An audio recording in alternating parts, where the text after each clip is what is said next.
Hello everyone, thanks for coming by to hear what I saw in October so far.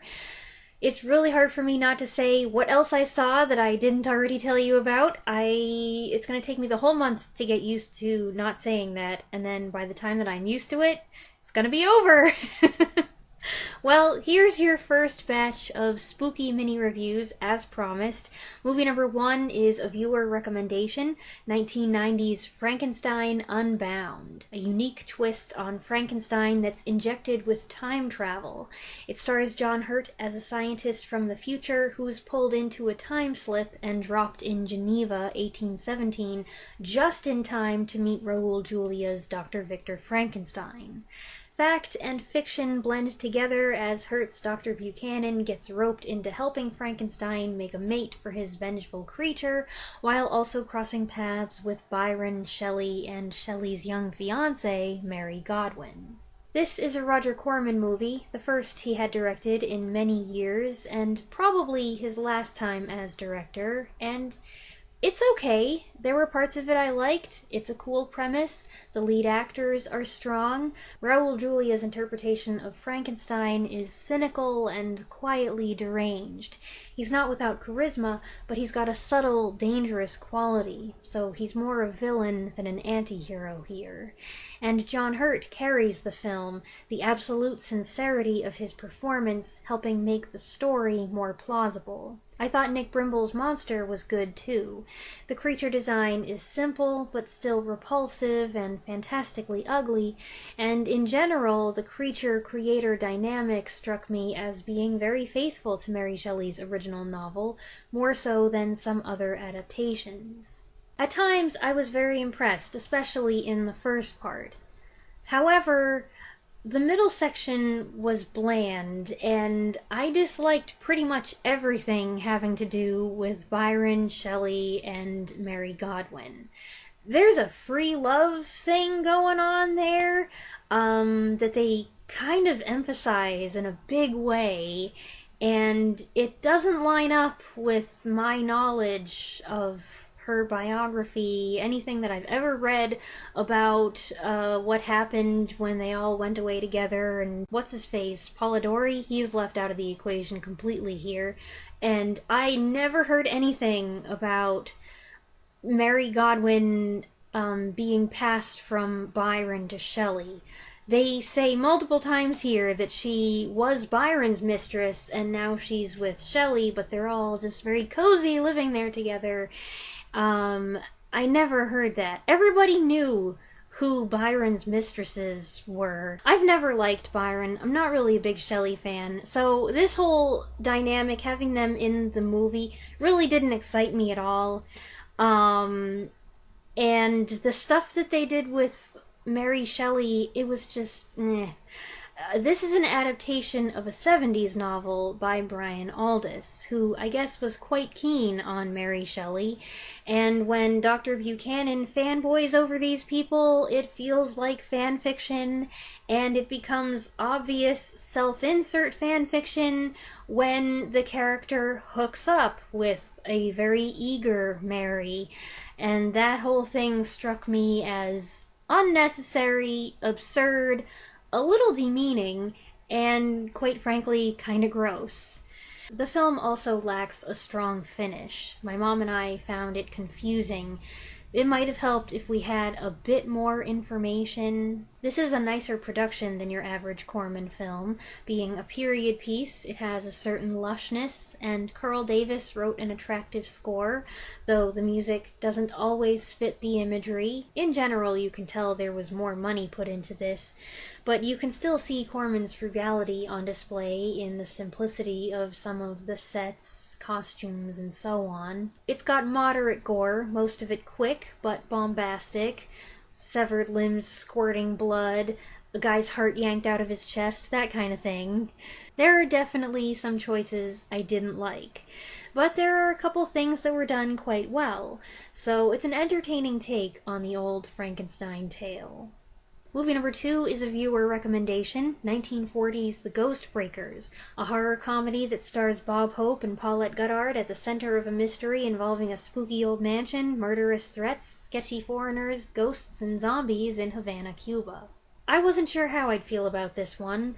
I'm okay with scary movies having a couple of funny bits sprinkled here and there, a few incidental chuckles to relieve the tension, but horror comedies can sometimes be a bit much. They can be too silly and take you out of the scenario. Some people are really into that. Some people, that's the only kind of horror movie they are willing to watch. I'm not sure how I feel.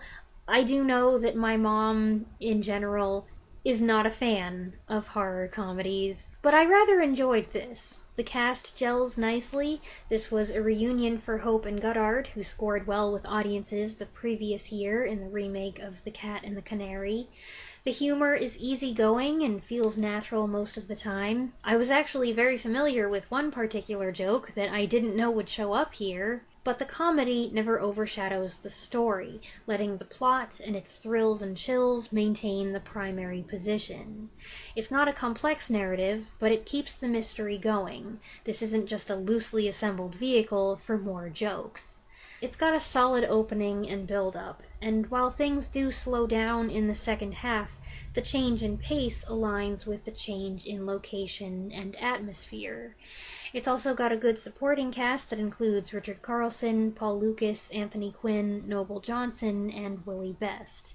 The fact that Willie Best is playing Hope's manservant and sidekick, and in general there are some politically incorrect lines, may put some people off, but he was actually my favorite character. His comic delivery and timing are so good that he often steals the show from Bob Hope. As classic horror comedies go, I wouldn't put this above Abbott and Costello Meet Frankenstein or Arsenic and Old Lace, but it's an enjoyable hour and a half. Movie number 3 is 1972's Crawlspace. There are a few films with that title. This is a TV movie with Arthur Kennedy and Teresa Wright as an older couple who strike up an odd relationship with the strange young man from the heating company who they discover is living in their crawlspace. Yeah. I found this while looking at Teresa Wright's filmography a few months ago. I was curious about what she did later in her career, saw this title, thought it sounded interesting, found the movie on YouTube, and decided to check it out. It's not a great movie. A lot hinges on your willingness to suspend your disbelief. From the moment you see him, just 2 minutes in, you know that the guy, played by Tom Happer, is a little off. Now, it might be fine, he might just be antisocial, but he gives off a bad vibe, and it's obvious. Yet how they react doesn't make any sense. Nobody in their right mind would handle this situation the way these people do. Now, there is a sad psychological element here. This young man clearly has some problems, and they warm up to him because he represents the child they were never able to have. The acting is compelling enough to drag you along, and I've always liked Teresa Wright, who, by the way, does not look 30 years older here than she was in Shadow of a Doubt. It's just that none of their reactions are sensible. They have multiple opportunities to make the right decision, and they never do it, and that makes it aggravating, even as I'm trying to remain sympathetic to their emotional fragility. It's a tense film because you're constantly bracing for something terrible to happen, but mainly it's just unsettling and bizarre, and I didn't really like it.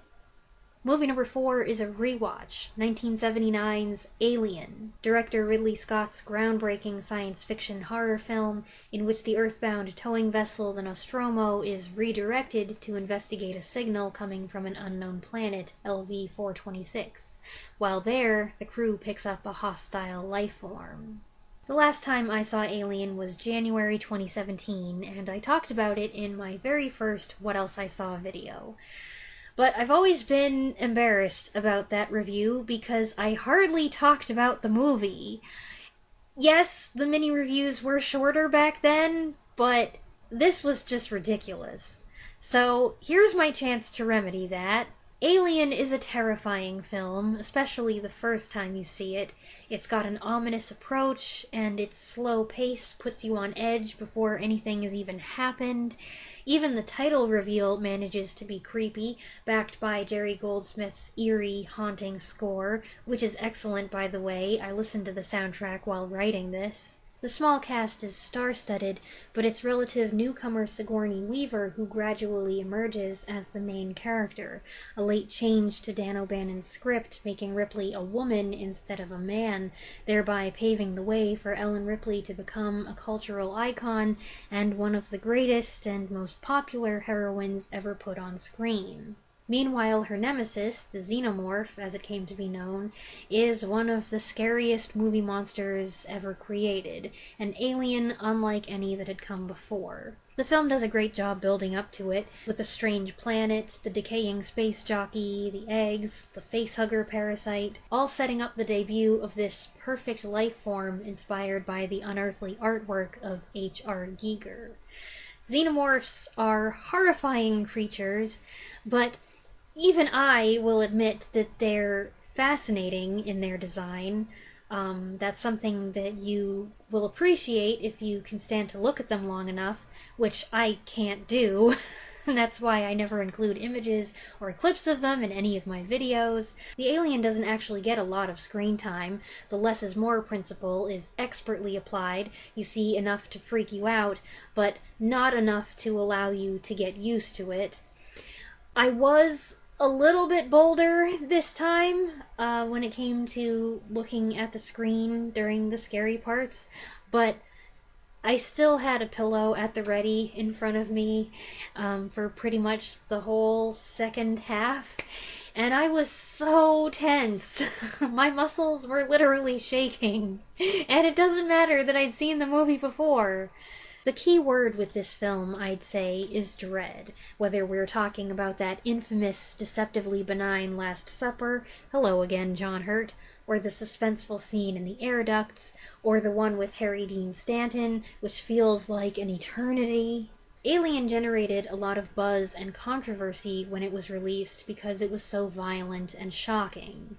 Nowadays, theatergoers might find it kind of tame compared to newer, more graphic films that are constantly upping the ante to appeal to jaded, desensitized horror junkies. But it's still very effective and intense, with a few fantastic jump scares. Actually, one of the best shocks doesn't have anything to do with the Xenomorph.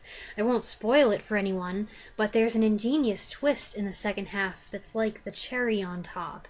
It introduces a whole other dynamic, which is something the sequel did a good job building on.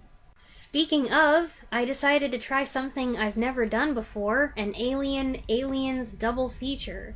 So movie number 5 is a rewatch 1986's Aliens, specifically the special edition, which I agree with director James Cameron is the superior cut, the film as it was meant to be seen. Sigourney Weaver returns as a now traumatized Ellen Ripley, who wakes from an accidentally prolonged hypersleep to find out, to her dismay and disgust, that planet LV-426 is now being colonized. When things inevitably go south, the company, Weyland-Yutani, sends Ripley down there with a group of colonial marines to check it out. I did a whole video on this one a couple years ago, so rather than ramble on here about all the things I like in this movie, I will direct you to that review. But I would like to add a few things that came up in connection with Alien. First, because of this double feature, I was able to recognize just how many nods and tie-ins there are to Alien in Aliens. Even though the sequel was made 7 years later by a different director, Cameron and his crew did a great job with visual references and details, making it feel like this is the same version of the future, the same planet, the same monsters. And while I always understood that Ripley is so tightly wound because for her the nightmare she survived on the Nostromo just happened, by watching Alien and then going straight into this, with 3 hours break in between, because I'm not totally insane, all the horror of her experience was fresh on our minds as well. Ripley was a strong character in that film, but she's an awesome character here.